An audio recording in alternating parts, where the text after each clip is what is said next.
Um abraço especial também para os amigos que estão acompanhando a transmissão desse estudo, pelas redes sociais da nossa igreja aqui das Mangueiras, em Tatuí. E para vocês que vieram aqui, é uma alegria estarmos de novo na igreja para a nossa classe bíblica sobre o Apocalipse, revelações do Apocalipse. No estudo anterior, nós vimos o tema da volta de Jesus, lembram?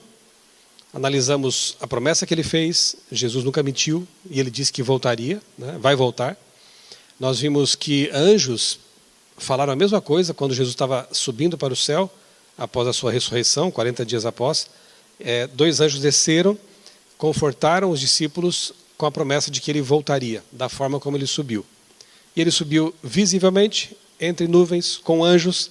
Então, se voltará como subiu, será também visivelmente, rodeado por anjos, ele mesmo. Ele mesmo que comeu com os discípulos após a ressurreição, que foi tocado pelos discípulos. Então, não temos nenhum motivo para duvidar de que a volta de Jesus será real. Será o próprio Cristo, em pessoa, que virá com as nuvens dos céus em poder e grande glória. Aliás, sempre que o assunto é volta de Jesus, essas expressões aparecem, com poder, ao som de trombetas, com glória, majestade.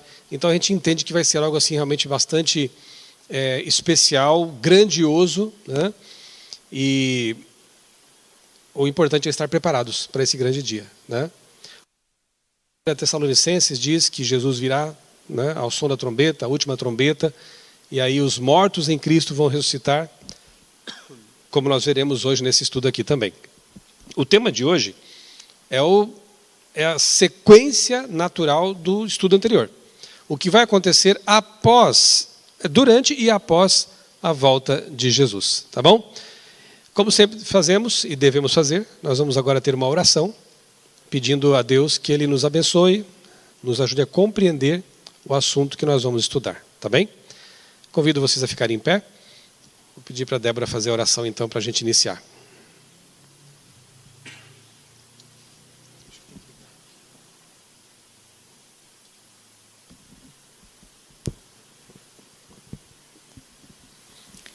Deus querido, nós queremos te agradecer por esse dia e por tuas bênçãos na nossa vida. Em cada detalhe a gente pode perceber o teu amor, o teu cuidado por nós, Senhor. Muito obrigada. Pai querido, obrigada por estarmos aqui também para estudar a tua palavra. Que teu Espírito Santo esteja aqui presente, que todos nós possamos sentir a tua presença e ouvir a tua voz e entender a tua vontade para as nossas vidas, Senhor.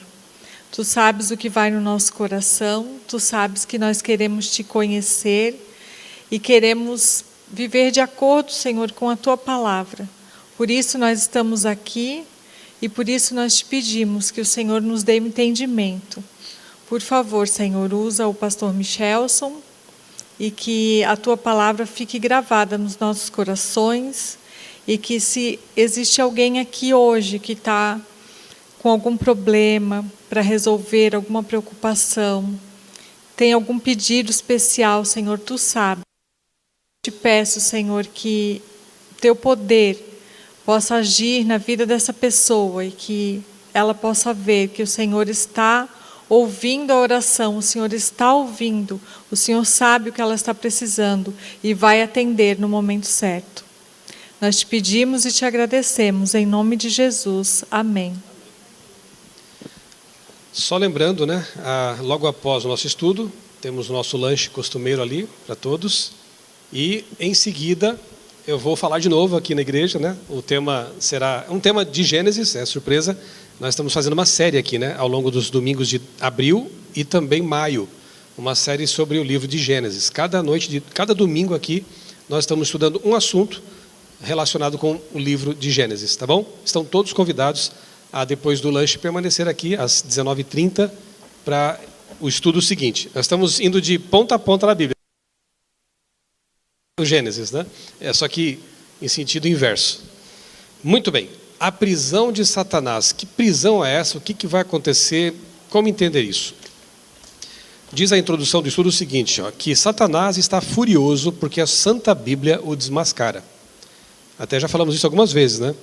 Não é à toa que há pessoas que pensam que o Apocalipse não deve ser estudado, porque é um livro de pragas, de coisas horríveis, né?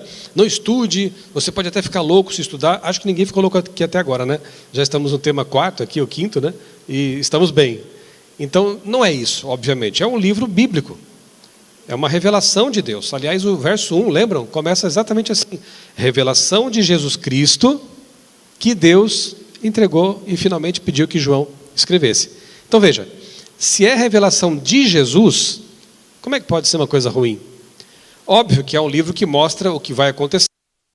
Assim tão bom, especialmente para quem não está com Deus.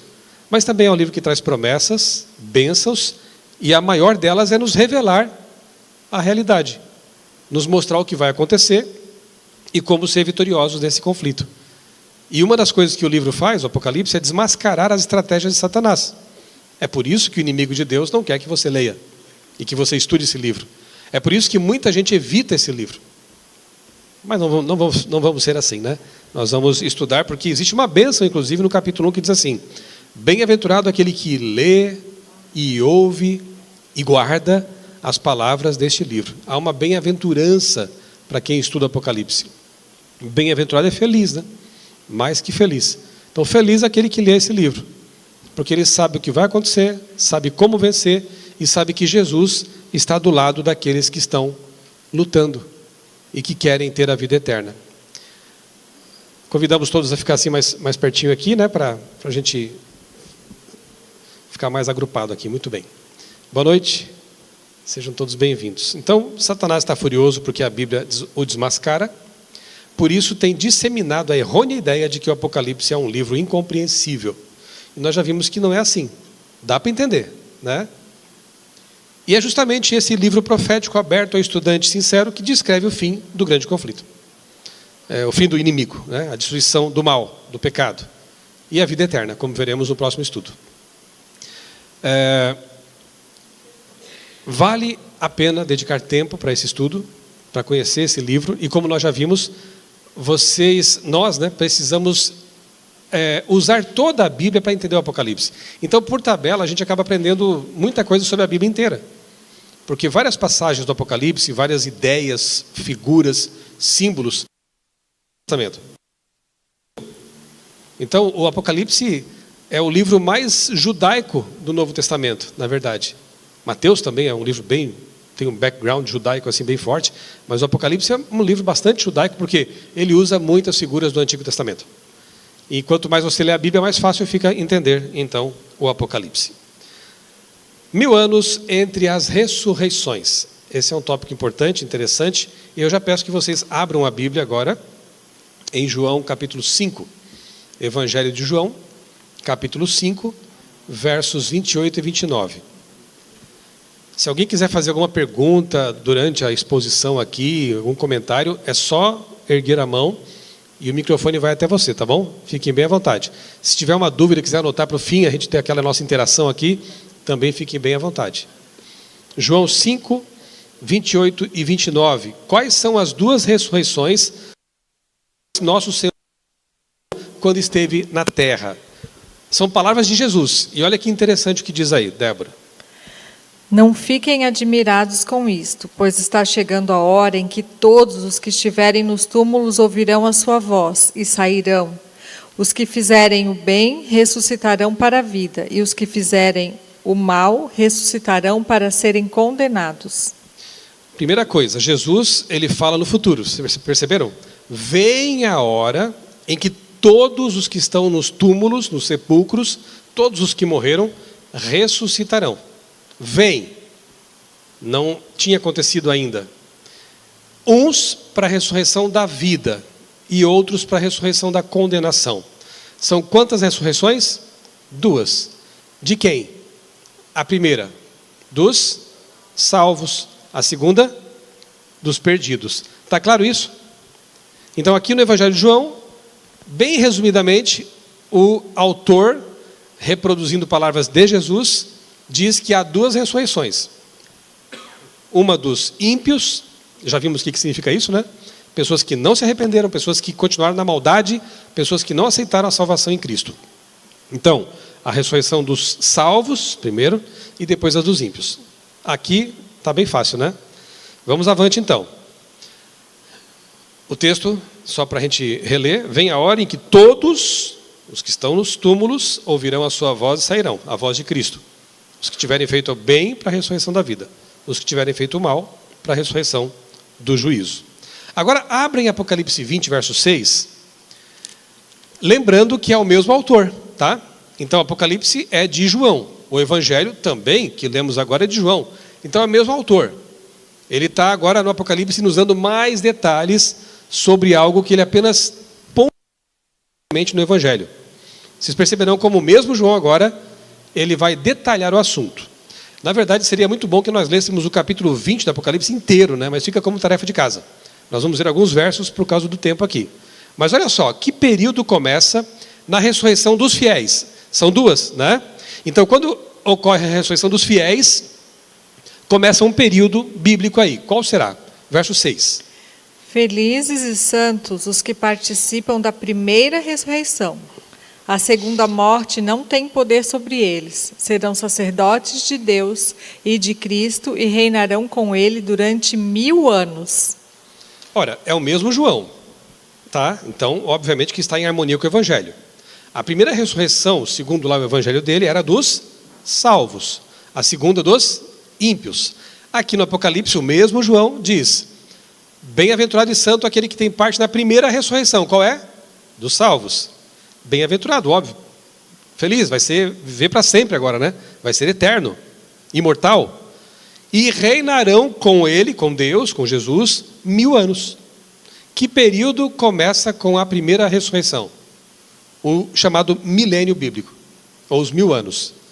Então nós cremos que há pessoas que creem no milênio anterior, posterior, enfim, mas biblicamente falando, vocês perceberão isso com outros textos mais ainda, o milênio começa com a volta de Jesus, porque marca a primeira ressurreição, e avança por 1000 anos. Note que ele não mencionou aqui a segunda ressurreição, porque ela vai acontecer depois. Então lá em João, no Evangelho, ele só cita as duas. No Apocalipse ele explica mais, e diz que entre uma e outra passam-se 1000 anos. Ok? Até aqui tudo certo? Esse é o milênio bíblico que começa com a primeira ressurreição.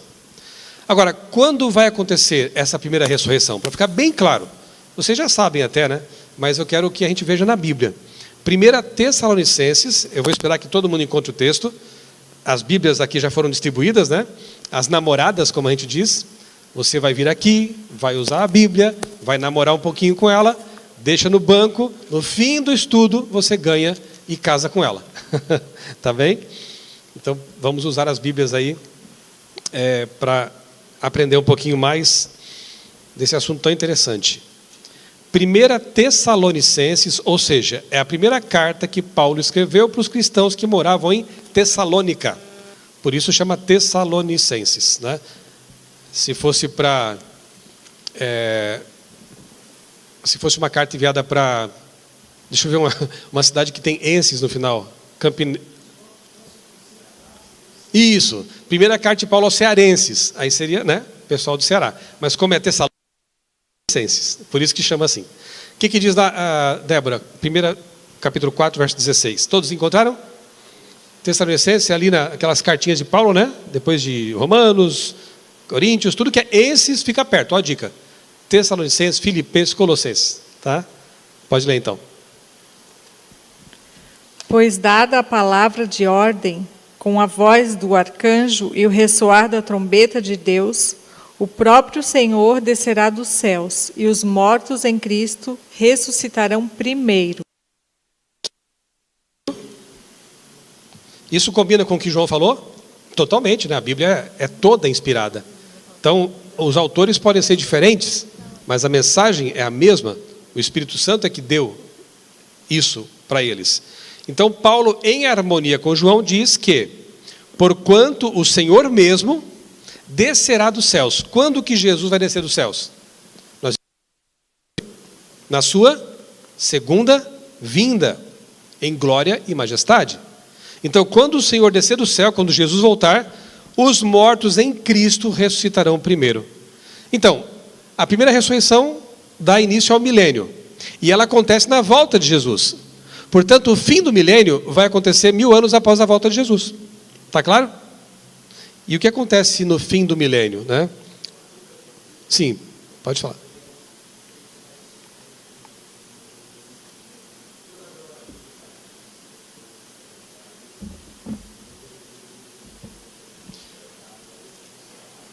O irmão aqui perguntou algo interessante, importante, né?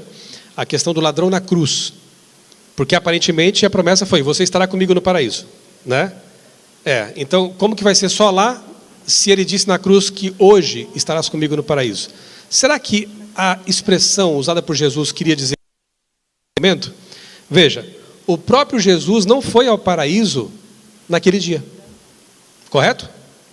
Ele não ficou morto na sepultura durante todo o sábado, ressuscita no domingo, e só então ele diz a Maria Madalena: não me detenhas, porque eu ainda não subi para o Pai. Olha que interessante. Ele ressuscita e disse para Maria Madalena: eu ainda não fui para o paraíso.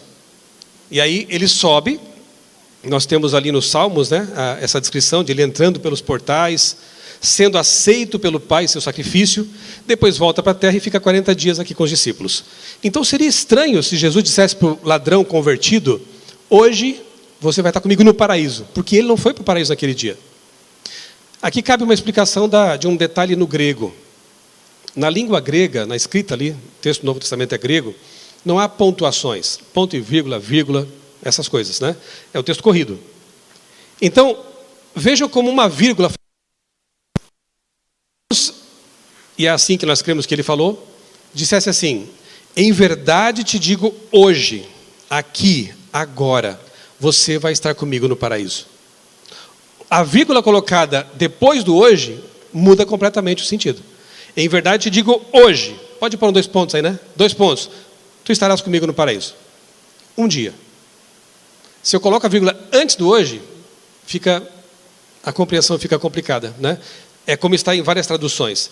Em verdade te digo, vírgula, ou 2 pontos, hoje estarás comigo no paraíso. Note que o ladrão tinha uma compreensão adequada dessa verdade. O que talvez possa nos fazer crer que fosse até um judeu que se perdeu pela vida, tornou-se um ladrão, porque ele fala assim: Senhor, lembra-te de mim quando vieres no teu reino. O ladrão sabia mais de teologia do que muita gente hoje em dia, né? Porque ele sabia muito bem que ele só iria ressuscitar quando Jesus viesse em seu reino, na volta dele. Ok? Então prossigamos aqui. Quando a gente abordar o tema da morte no Apocalipse, isso vai ficar ainda mais claro. Nós vamos ver outros textos também que ajudam a fundamentar a nossa crença de que os mortos, eles aguardam inconscientemente a volta de Jesus. Os salvos ressuscitam no começo do milênio, na volta de Jesus. E os ímpios? Quantos anos depois da primeira ressurreição, os outros mortos, que João já nos ensinou dizendo que são os perdidos, vão reviver? Já pegaram o texto aí? Apocalipse 20, verso 5? Então a Débora vai ler para nós agora. Os restantes dos mortos não reviveram até que se completassem os 1000 anos. Esta é a primeira ressurreição. Bem-aventurado santo é aquele que tem parte na primeira ressurreição. Aqui de novo cabe uma pequena técnica, digamos assim, né? Porque dá a impressão de que a dos ímpios é a primeira ressurreição. Como é que fica isso? Vamos ler aqui, levando em conta que a divisão, a organização em versículos e capítulos não é bíblica. Deixa eu só falar, eu li uma partezinha do verso 6 também. Ok. O seguinte, né? O que ajuda a entender melhor até, né? Lembre-se de que versículos e capítulos, por mais que tenha sido uma invenção muito útil, porque para nós é fácil procurar, na Bíblia original não havia essa divisão. Isso é bem recente até. Não faz muito tempo, em relação à antiguidade da Bíblia, que ela está organizada em capítulos e versículos. Só que a pessoa que fez essa organização nem sempre foi muito feliz. Lá nos Salmos, você vê que às vezes ele faz uma quebra. O começo do Salmo ficou no fim do outro. Então, ainda bem que os estudiosos atualmente eles dão uma organizada melhor, colocam os títulos, os intertítulos, né, que ajudam a organizar melhor. Isso. Eu vou reler aqui, a Débora já deu até uma pista ali, lendo uma partezinha do verso 6, porque essa partezinha do verso 6 deveria estar colada com o 5. Querem ver por quê? Apocalipse 20, verso 5. Diz assim: os restantes dos mortos, ou seja, os perdidos, né? Os restantes dos mortos não reviveram até que se completassem os 1000 anos. Esta é a primeira ressurreição. Opa, tem algo estranho aqui, porque nós já acabamos de ver que a primeira ressurreição é a dos salvos. Mas se eu pegar esse trechinho aqui, esta é a primeira ressurreição, e colocá-lo no verso 6, faz sentido aí. Olha só. Esta é a primeira ressurreição, 2 pontos, ou ponto e vírgula. Bem-aventurado e santo aquele que tem parte na primeira ressurreição. Sobre esses não tem poder a segunda morte. Não ficou mais claro? É isso. Então aqui é uma quebra que não facilitou a compreensão do sentido da coisa. Seria uma contradição em relação com o que já lemos em Tessalonicenses e também em João 5, 28 e 29. Enfim, voltando ao ponto. Quando acontece a segunda ressurreição? No fim do milênio. 1000 anos depois da primeira ressurreição, que é a dos salvos, acontece a ressurreição dos ímpios. Só que essa não vai ser boa. Tem gente que brinca assim, dizendo, olha, se você não ressuscitar na primeira, faz uma forcinha para ressuscitar na segunda. Não caia nessa. Porque a primeira é para a vida, a segunda é para a morte eterna. Ok? Morte eterna, mas não tem inferno eterno? Calma, vamos por partes, né? A Bíblia falou ali, acabamos de ver, sobre esses não tem poder, falando dos salvos, a segunda morte. Punição final no Apocalipse sempre é segunda morte. Já dá uma pista para a gente, um spoiler aqui do que vai acontecer com os ímpios, né? Veio mais adiante. O que acontece durante esse milênio? Os salvos são levados, quem fica, o que faz? É importante ver isso porque há uma certa confusão também no meio evangélico. Alguns acham que, lembra que já vimos isso assim brevemente? Alguns creem no arrebatamento secreto. E acham que 7 anos antes da volta de Jesus, os salvos, a igreja é levada secretamente para o céu. Então é como se eu estivesse aqui falando agora e, desapareci. Só caí no chão a roupa. Tem até filme sobre isso que criou uma confusão na cabeça das pessoas, né? Deixados para trás. E aí foi arrebatado. Será que é assim? O texto de Paulo em 1 Tessalonicenses deixa claro que não. Porque ele diz assim, ressoada a trombeta, o próprio Jesus descerá do céu, e os mortos em Cristo ressuscitarão primeiro. Depois ele diz assim, depois nós, os que ficarmos vivos para a vinda dele, seremos, também capítulo 15, serão transformados, e juntamente com os que estavam mortos e ressuscitaram, todos irão para o céu encontrar Jesus nos ares. Então o arrebatamento não só não é secreto, como não acontece antes da volta de Jesus, acontece durante a volta de Jesus. Ele está no céu, e aí salvos, ressuscitados ou vivos transformados, com seus corpos gloriosos, agora, juntam-se e vão para o céu com Jesus. Está claro isso? Então essa ideia de arrebatamento secreto não é bíblica. Por mais que nós respeitemos quem pense desse jeito, né? Mas biblicamente falando, o arrebatamento não é secreto e não acontece antes. Ele acontece na volta de Jesus. Ok? Então essas ideias assim de uma segunda chance, após quem ficar para trás vai ter uma segunda chance, isso é diabólico. Isso é perigoso. Deus quer que você se converta hoje. Deus quer que você o aceite agora, não depois. Para muitas pessoas, ficarão alguns aqui na terra para ter uma chance, durante esses 1000 anos, de se arrepender. Só que isso é uma doutrina perigosa, para dizer o mínimo, né? Porque alguns pensam, então vou deixar para depois mesmo, né? Sempre vai ter uma chance, sempre vai poder ou reencarnar, ou ficar para trás aqui no milênio e depois ter uma chance de se arrepender. Cuidado, né? Paulo diz assim, em Coríntios, eis aqui agora, hoje, agora, o dia da salvação. Adiar é perigoso. Tem que ser sempre agora, agora e agora. Onde estarão os fiéis e o que farão durante o milênio? Eu vou ler aqui 3 textos na tela, para a gente ganhar tempo. O primeiro é Apocalipse 20, verso 4, que diz assim, aos quais, falando dos salvos, foi dada a autoridade de julgar. Julgar. No verso 4 ainda diz que eles viveram e reinaram com Cristo por 1000 anos. E lá em 1 Coríntios capítulo 6, verso 3, é dito que nós havemos, eu coloco nós porque eu quero ser salvo, eu me vejo com eles. Então, é importante que nós falemos assim, né? Nós haveremos de julgar os anjos. Ora, que anjos serão julgados? Os caídos. O caso deles também será, de alguma forma, analisado. Por quem?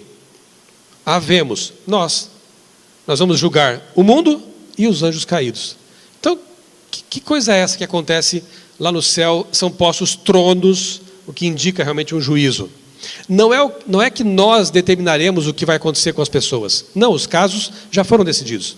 Deus é o juiz. Entregou a Jesus o julgamento.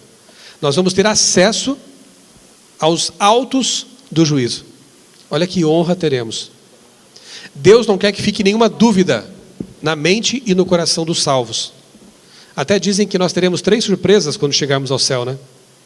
A primeira é: eu estou aqui. Eu não mereço, mas eu estou aqui. Primeiro, eu estou aqui. Segunda, você está aqui. É uma brincadeira, na verdade, né? Mas você.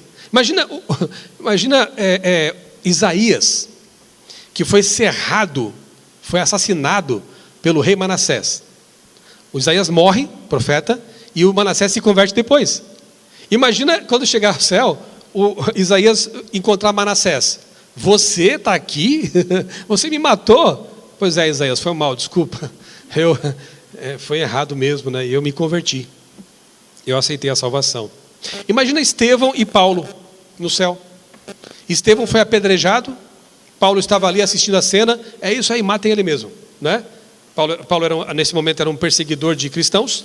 E então Estevão é apedrejado. Estevão não soube da história que aconteceu depois, maravilhosa, que Saulo se converteu, tornou-se o maior dos pregadores. Agora imagina a ressurreição. Chega lá, Paulo, Estevão se encontram. Estevão, você aqui? Pois é, Estevão, eu tenho uma longa história para te contar, né? E a outra surpresa é: por que ele não está aqui? Digamos que eu me perdesse, vocês não sabem da minha vida privada, digamos que eu batesse na Débora em casa, fosse uma pessoa ruim, e ninguém sabe. E chega no céu, eu não estou lá. Aí a Elaine vai perguntar para Jesus: por que o pastor Michelson não está aqui? Pois é, aqui está o livro dele, o registro. E você vai ter acesso a tudo o que foi feito. E a minha vida particular também. Se você não quer passar vergonha, não se perca. Porque o registro de pecados dos salvos vai ser apagado. Mas dos ímpios permanecerá, para que não haja dúvidas do juízo que Deus operou. Do julgamento feito por Deus. Entendeu? Então, o do juízo nesse sentido de comprovação. Não de determinação ou de decisões, nada disso. A gente vai confirmar, comprovar tudo o que Deus fez e ver que Deus realmente é justo. Todos os que se perderem foi porque quiseram mesmo. Porque não aceitaram todos os apelos que o Espírito Santo fez ao longo de uma vida. E aí nós vamos entender, não, foi uma escolha pessoal. Deus é justo. E no fim do milênio haverá então a etapa de execução da pena. Se há um julgamento, depois há uma pena. E aí os ímpios serão finalmente destruídos juntamente com o diabo e o pecado em si, né? É isso. Desse juízo que ocorre no céu, não participarão os salvos, pois já foram julgados antes da volta de Cristo. É o que nós chamamos, e alguns não entendem, de juízo pré-advento. Juízo investigativo. Todos os salvos serão julgados antes da volta de Jesus. Como que eu posso provar que é assim? Ora, a Bíblia diz que Jesus vem, Apocalipse 1:7 e outros textos mais, para dar o galardão. Galardão é recompensa.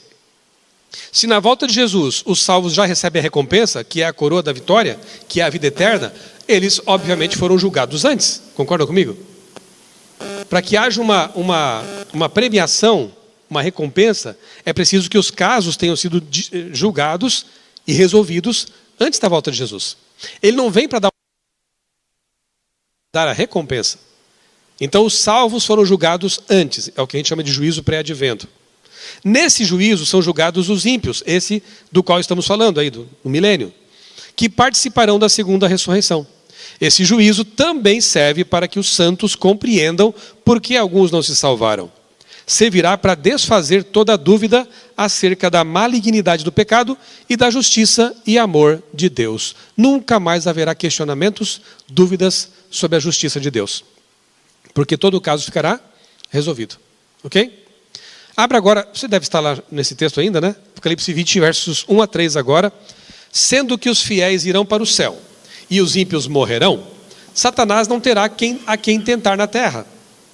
que fará essa cadeia de circunstâncias com o diabo? Vamos ver? Recapitulando. Os salvos vão para o céu com Jesus, perfeito?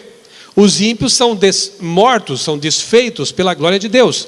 Eles não se prepararam para receber um corpo imortal, aquele corpo glorioso que pode permanecer na presença de Deus, porque é puro, sem pecado. Eles não quiseram isso. Então, não tem jeito. Eles não vão poder suportar a glória de Deus, e na volta de Jesus, os ímpios morrem. Se desfazem diante da glória de Deus. Bem, e o diabo, que os enganou? E o diabo os levou, os tentou, né? Fez maldade a vida inteira. O que vai acontecer com ele? Vamos ver. Apocalipse 20, versos 1 a 3 agora. Então vi descer do céu um anjo que tinha na mão a chave do abismo e uma grande corrente. Ele segurou o dragão, a antiga serpente, que é o diabo, Satanás, e o prendeu por 1000 anos. Lançou-o no abismo, fechou-o e pôs selo sobre ele, para que não mais enganasse as nações, até se completarem os 1000 anos. Depois disso, é necessário que ele seja solto por um pouco de tempo. Então, relembrando o que ela acabou de ler. Desce um anjo poderoso do céu e acorrenta Satanás. O Apocalipse é cheio de símbolos, né? E é difícil conceber que um anjo poderoso como ele fosse impedido por uma simples corrente. A gente entende que é uma prisão circunstancial, já vou explicar o que é isso. Então ele é aprisionado no abismo. A palavra abismo aí, abissos, né, no grego, é equivalente àquela palavra usada lá em Gênesis, quando é dito que a terra era sem forma e estava vazia, e o Espírito de Deus pairava sobre a face das águas, ou do abismo. Não é um buraco. Abismo, nesse sentido, quer dizer uma terra vazia, desolada. É exatamente como a terra estará após a volta de Jesus. Porque na vinda dele ocorrem terremotos e destruição total, tudo é abalado, né? Pedro fala de fogo ardendo e desfazendo os elementos, enfim, há uma destruição geral. A terra estará vazia, porque os salvos foram para o céu, os ímpios estão mortos. Então, exatamente essa descrição que o Apocalipse faz. Satanás é preso, acorrentado na terra desolada e vazia. Essa condição por 1000 anos. Por que por 1000 anos? Porque por 1000 anos não haverá pessoas para ele tentar. Não haverá o que fazer aqui na terra. Já vai ser um pré-inferno, né?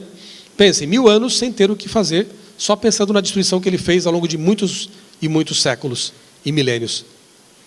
Então a prisão de Satanás é mais ou menos como se eu dissesse assim. Digamos que eu fosse um pedreiro. E aí no dia seguinte, amanhã, segunda-feira, eu preparo minhas ferramentas, preparo ali as minhas coisas para trabalhar e cai uma chuva torrencial. Eu digo assim, puxa, hoje eu estou preso, não posso trabalhar. Mas eu estou preso? De fato? Não. As circunstâncias me impedem de fazer aquilo que eu queria fazer. Nesse sentido eu estou preso, ficar dentro de casa. O diabo estará preso nesse sentido. As circunstâncias o impedem de fazer o que ele mais fazia. Destruir, matar, levar ao pecado. Ele estará preso na terra dos seres humanos sem ter o que fazer. Por 1000 anos. Mas depois o texto que ela leu diz assim: findos, acabados os 1000 anos, ele será solto por um pouco de tempo. Por que você acha que no fim do milênio Satanás será solto por um pouco de tempo? O que acontece no fim do milênio mesmo? Quem ressuscita? Os ímpios. Então por que Satanás agora está solto por um pouco de tempo? No começo diz, não poderá mais enganar as nações. Não havia nações mesmo? Estava todo mundo morto? No fim diz, para sair e enganar as nações. Que nações que agora existem e estão ali? A dos ímpios. Que é uma multidão gigante, né? Pensa, desde Caim até o último ímpio que viveu na terra sem se arrepender. Entre esses, as pessoas mais cruéis da história. Pessoas terríveis. Os antediluvianos, os pós-diluvianos, os mais generais, homens sanguinários, terríveis, agora ressuscitam. Olha que exército o diabo tem na mão. Mas contra Deus é suicídio, né? E vai ser mesmo, você vai ver. Então é isso. Prendeu por 1000 anos Satanás para que não enganasse as nações. Porque não há nações agora mais. Estão todos mortos. Mas acabados os 1000 anos, ele tem um tempinho de liberdade para enganar de novo esses que ressuscitaram para a segunda ressurreição. Como termina o milênio? Vamos ver? Apocalipse 21, verso 2. Que ocorrerá com a santa cidade de Deus ao terminar o milênio? Repito, nós estamos vendo alguns versos, né, assim, isolados, mas você pode depois ler o capítulo 20 todo em casa para ver a sequência dos eventos ali bem clara, bem definida. Verso 2, o que diz, Débora? Vi também a cidade santa, a nova que descia do céu, da parte de Deus, preparada como uma noiva enfeitada para o seu noivo. Está aí na tela, ó. É só uma pintura, né? Porque não chega nem aos pés, né, do que vai ser essa maravilhosa cidade chamada de Nova Jerusalém. A Apocalipse descreve essa cidade como tendo milhares de quilômetros de extensão e de altura, porque ela é quadrangular. Tem muros de ouro, ruas de ouro, fundamentos de pedras preciosas. É um presente maravilhoso que Deus deu para os salvos. É isso que Jesus disse quando, lá em João 14, prometeu: eu vou preparar-vos um lugar. Na casa de meu pai há muitas moradas. Você vai ter um apartamento nessa cidade. Eu costumo dizer que nós vamos ter 2 moradas, né? Uma é um apartamento na santa cidade. É seu. O outro é uma casa de campo. Porque Isaías diz que os salvos construirão casas para nelas habitar. Você vai fazer a sua casa dos sonhos lá. Talvez aqui a gente não consiga, mas lá você vai ter muito tempo, materiais maravilhosos, nobres, e vai ser maravilhoso. Não, veja que não é um céu. O tema do próximo estudo vai ser o céu. Mas já digo o seguinte: o céu não é uma coisa para fantasminha, para nuvenzinha, é algo real, palpável. Nós vamos comer, plantar, construir, vamos nos abraçar. Vai ser maravilhoso. Sem as coisas ruins que aqui existem. Doença, morte, envelhecimento, né? Então veja, lá vem os salvos a bordo dessa nave espacial chamada Nova Jerusalém. Ela pousa na terra no fim do milênio.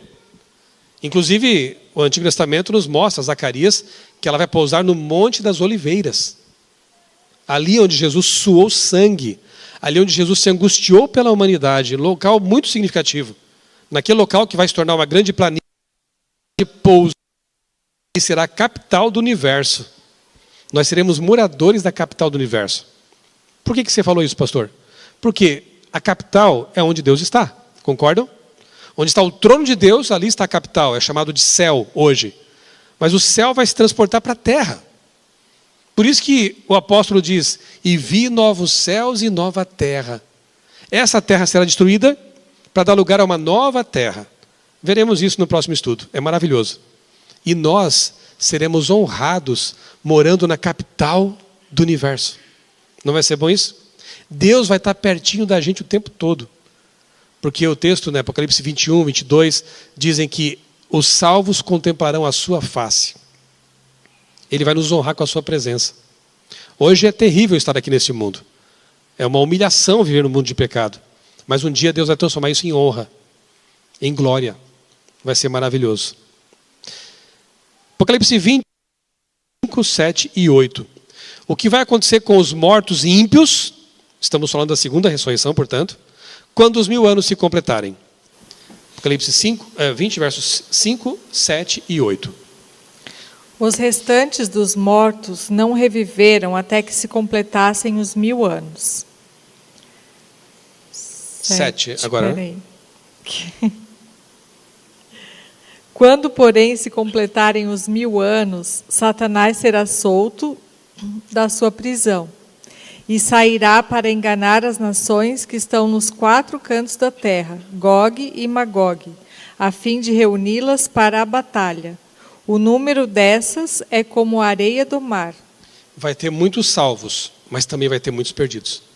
Como a areia do mar, pensa, quantos grãos tem os mares da terra, né? As praias. Então, infelizmente, haverá muita gente de Caim até o fim da história. Então, o que diz o texto? Os restantes dos mortos, são os da segunda ressurreição, portanto, não reviveram até que se completassem os 1000 anos. Não tem ímpio no inferno agora, portanto. Concordam comigo? Se os mortos ímpios não revivem até os 1000 anos se completarem, como é que tem gente que acha que tem gente já queimando no inferno hoje? Não faz sentido isso. Imagine a situação. Se quando a pessoa morresse, já fosse para o céu ou para o inferno, Jesus vem. Aí ele pega lá a lista de nomes e... fulano de tal, você, vem cá, vou ver o teu caso aqui. Você está no céu, correto, pode voltar para o céu. Fulano de tal, ciclano, né, de tal, deixa eu ver aqui, vem cá. Você estava no inferno, volta para o inferno, é o teu lugar mesmo. Não tem sentido. Os casos serão definitivamente resolvidos após o milênio. Então, nesse período, estão inconscientes, como todos os mortos estão. Inconscientes, como veremos mais adiante no estudo sobre a morte. Mas aqui já dá uma pincelada, né, nisso aí. Se os ímpios não ressuscitam após se completarem os 1000 anos, eles estão onde agora? Mortos. Inconscientes. Quando, porém, se completarem os 1000 anos, aí sim, Satanás será solto de sua prisão e sairá a seduzir aquilo que não tinha antes, nações, povos. E ele é solto por quê? Porque ele pode voltar a fazer o que ele sempre fez. Muito obrigado. Ele pode destruir... para mim. Ele pode enganar, pode arregimentar um exército para fazer o quê? Vamos ver? O que acontecerá com Satanás e os ímpios quando pretenderem tomar de assalto a santa cidade? No verso 9 diz: marcharam então pela superfície da terra e a sitiaram. Sitiaram a cidade querida. Desceu, porém, fogo dos céus e os consumiu. O fim do mal, do pecado, de Satanás, de seus anjos caídos e, infelizmente, de todos aqueles que quiseram se agarrar ao diabo e não aceitaram Jesus como Salvador. A Bíblia fala de segunda morte. Fala de consumir. O que é consumir? Destrói totalmente. Malaquias fala que os ímpios se farão como cinzas debaixo dos pés dos salvos. Há textos que dizem que o mal não se levantará segunda vez. Como é que você entende isso então? Haverá um inferno queimando para sempre? A partir dali, pensa que coisa terrível seria... Obrigado. Que coisa terrível seria você estar ali no paraíso, né? Na Nova Jerusalém, na sua casa de ouro lá, bonita, e sabendo que alguns quilômetros debaixo de seus pés tem gente gritando, gemendo, chorando, gritando lá no inferno. Seria bom isso? Outra coisa. A Bíblia fala aqui nesse capítulo que o próprio inferno será jogado no lago de fogo. Curioso, né? É porque a palavra traduzida para inferno, na verdade, significa sepultura. É a morada dos mortos, o local onde os mortos ficam. É isso. É por isso que o inferno, sepultura, será lançado no lago de fogo, porque isso quer dizer que a morte vai ser destruída. Não haverá mais morte. E os ímpios sofrerão a segunda morte, da qual não se volta, porque são consumidos. É o fogo que, segundo Jesus, destrói corpo, alma e espírito. Quando a Bíblia usa essa expressão aí, quer dizer totalmente, completamente. Eu eu creio e tenho certeza que isso é justo. Não quer a vida? Não vai ter vida. Vai pagar um tempo por seus pecados? Sim. Muito certamente Satanás e seus anjos vão queimar por mais tempo, vão ser punidos por mais tempo, mas finalmente deixam de existir. E então esse fogo que caiu sobre eles consome toda a terra, desfaz tudo que não prestava aqui, e aí Deus recria o planeta, como veremos no próximo estudo. Vai ser o paraíso para sempre, o Éden restaurado. Será o fim do pecado e de seu originador. No lago de fogo, as consequências eternas desse fogo serão analisadas no estudo posterior. Para fechar, com um gráfico na tela, resumindo tudo. Olha para a tela agora.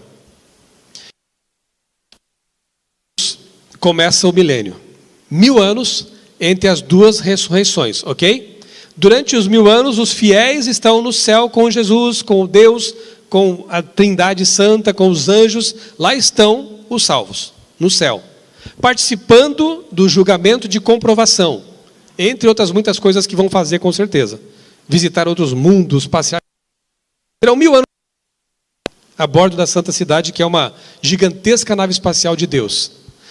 Na terra ficam quem? Satanás e seus anjos.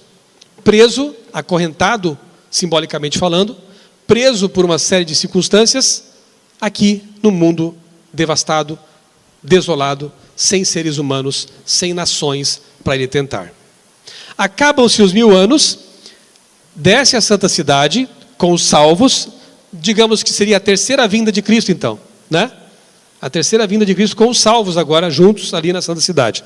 Ela pousa sobre a terra, Satanás agora tem as nações de volta para enganar, porque acontece a segunda ressurreição, que não é para a vida eterna. Ele toma essas pessoas, engana aquelas pessoas, talvez ele possa dizer assim, olha quantos somos, como nós somos um exército poderoso, vamos tomar aquela cidade, porque ela tem que ser nossa. Sei lá o que ele vai dizer, mas vai enganar esse povo todo. E quando tentarem tomar a cidade, vem a destruição final. Desce fogo do céu, consome os ímpios, Satanás. Não haverá mais, João diz em Apocalipse 21, né? Não haverá mais morte, nem dor, nem choro, nem clamor. Se houvesse um inferno para queimar eternamente, haveria dor, sofrimento, tudo isso. Mas João diz, não haverá mais essas coisas. Acabou. A mancha do pecado não mais existirá em lugar nenhum.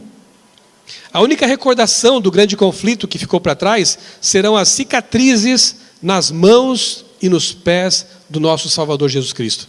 Só. No teu corpo, no meu, não haverá mais nenhuma marca. Seremos jovens para sempre. Mas no corpo do nosso Salvador haverá marcas, como lembrete do amor de Deus e do que ficou para trás, a história do pecado. É isso que nos aguarda, irmãos. E após o milênio e a destruição do mal e dos pecadores e do pecado, é isso que nos aguarda. Mas eu vou deixar em suspenso aqui para vocês. É surpresa. Próximo estudo, nós vamos pegar a luneta que é a Bíblia, o telescópio que é a Bíblia, e vamos olhar para o futuro para ver como será a vida depois do milênio. Esse é o paraíso que será nosso. Maravilhoso. Não perca. Próximo estudo, 15 dias? Daqui a 15 dias? É isso. A gente no grupo lá combina melhor, mas é daqui a 15 dias. Aqui, irmão.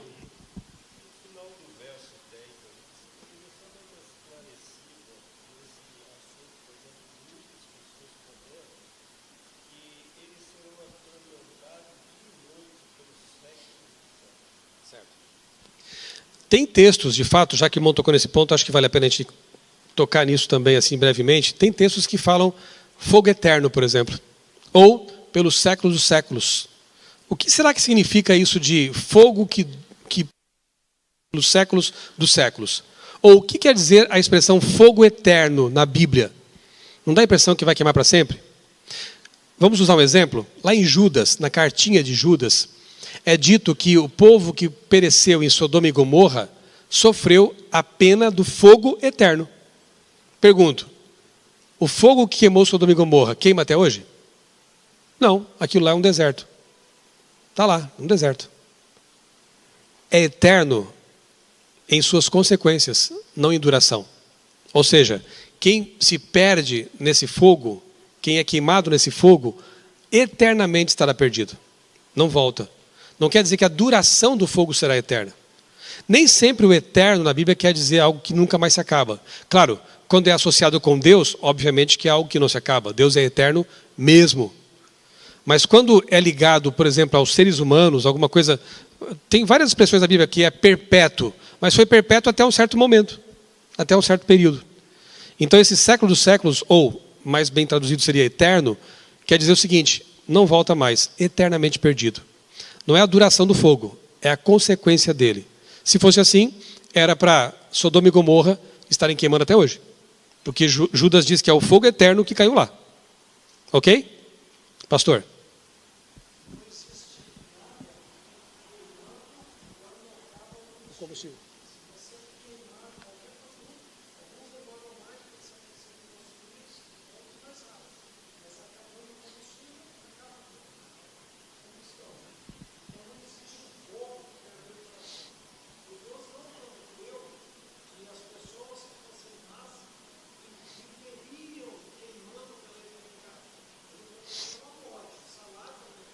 Sim.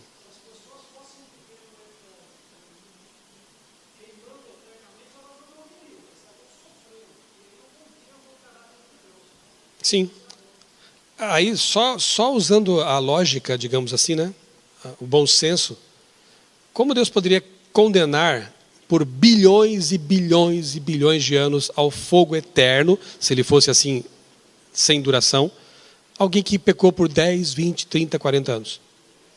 Nem seres humanos fariam isso. A pena capital que damos aqui na Terra é a morte ou a prisão perpétua. Acabou a vida, deu, pagou a pena. Deus seria pior que isso?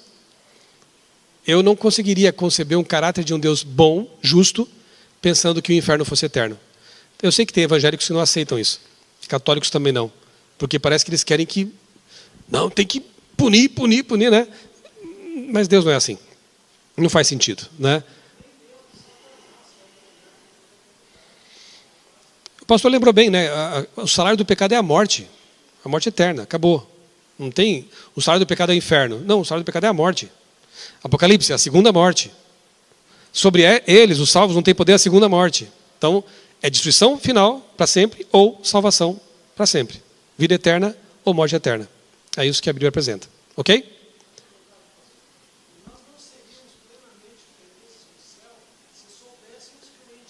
Sim.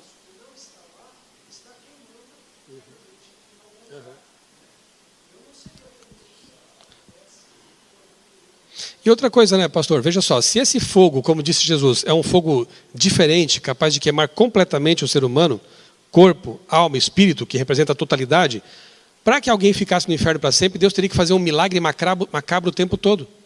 Tinha que manter em vida alguém que teria sido desfeito pelo fogo eterno. Que Deus é esse, que vai ter que manter vivo, com o fôlego de vida, alguém ali para poder ser punido por bilhões e bilhões e bilhões e bilhões de anos. Muita gente se torna ateia quando pregam para elas esse assunto do inferno eterno, sabia? Porque não conseguem. Quando começa a pensar um pouco, mas que Deus é esse? Não consegue conceber o caráter de Deus de amor, justo, com um Deus punitivo desse tipo. E aí acaba abandonando a Deus. O diabo adora essa ideia. Foi ele que criou. O diabo adora que as pessoas pensem assim de Deus, porque isso dá medo. Tem pessoas que dizem que se converte por medo. Não é isso que Deus quer. Você que é pai, gostaria que seu filho o amasse por medo? O obedecesse por medo? Eu ficaria triste com isso. Eu quero que meus filhos me obedeçam, me respeitem, por respeito, por saber que eu os amo, que eu quero o bem deles. E não por medo. Não faz parte do caráter de Deus esse tipo de coisa, né? Meus queridos, antes de a gente ir para o nosso lanche, repito, todos estão convidados para depois, às 19h30, temos aqui um estudo sobre Gênesis. Pastor, falei, estamos indo do extremo para o outro. Aqui é Apocalipse e depois é Gênesis, né? Então, estão convidados, 19h30, vai ter uma overdose de mim aqui, eu vou falar de novo. Mas aí é sobre um tópico de Gênesis que é surpresa, não vou falar agora. Então, estão todos convidados. Alguém tem alguma pergunta final aqui, algum breve comentário para a gente encerrar como oração? É aquele momento que a gente pensa, entenderam tudo ou não? Irmão.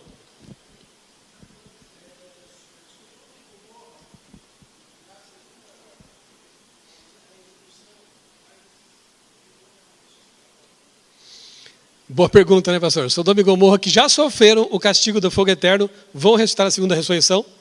Deixa para o universitário. Bateu o martelo.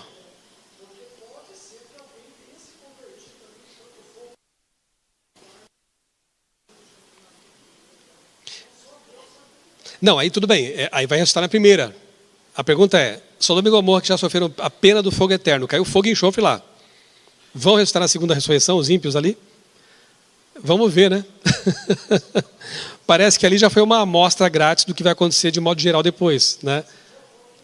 Porque já foram punidos com aquilo que vai acontecer depois com todos.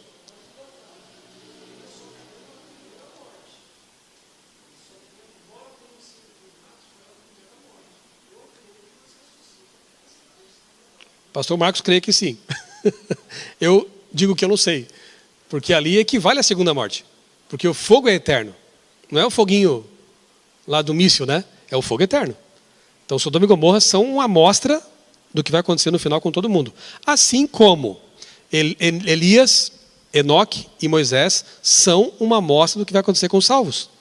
Moisés foi ressuscitado, Elias e Enoque foram trasladados, levados para o céu em vida. É uma amostra grátis. Se os três puderam um dia ir para o céu, e já estão lá, todos os salvos também poderão um dia. Ok? Já vamos ter aí o ensaio, está tudo sendo preparado. Então, é o momento de nós nos levantarmos, termos a nossa oração e depois podemos pegar o atalho aqui, né, pastor? Podemos pegar o atalho para o lanche. Ah, sim. Nós temos uma surpresa para as mulheres aqui. Cléo, os homens estão ficando com ciúme, Cléo. Porque no culto passado teve presente para a mulher. Hoje de novo. Como é que a gente fica? Cadê o Ministério do Homem? Mas se as mulheres são presenteadas, a gente também fica feliz, né? Os homens aqui. Então, nós temos um presente aqui para as mulheres que participam da nossa classe bíblica. Lembrando que daqui 15 dias teremos de novo o nosso encontro aqui na igreja. Combinado? Você que está também está convidado. A cada 15 dias temos aqui o nosso estudo, a nossa classe bíblica presencial. Cadê o presente? Eu vou fazer a oração aqui, Cléo, primeiro, aí depois chegam os presentes aqui para nossas irmãs e amigas. Querido Deus, bondoso Pai, muito obrigado, Senhor, por mais esse estudo que fizemos em Tua Palavra.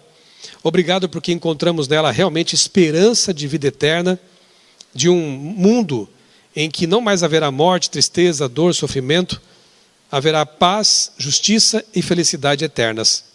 Ajuda-nos a nos prepararmos desde já para esse grande encontro contigo por ocasião da segunda vinda de Cristo. Continua abençoando a nossa classe aqui, cada um dos amigos que vieram, aqueles que não puderam vir também. Peço a Tua bênção também, Senhor, para aqueles que estão assistindo à transmissão e que vão ver depois a gravação também desse estudo, que as Tuas bênçãos sejam extensivas a essas pessoas também. Oramos desde já também pelos alimentos, por participar ali do nosso lanche. Nós pedimos a Tua bênção sobre esses alimentos também, em nome de Jesus. Amém.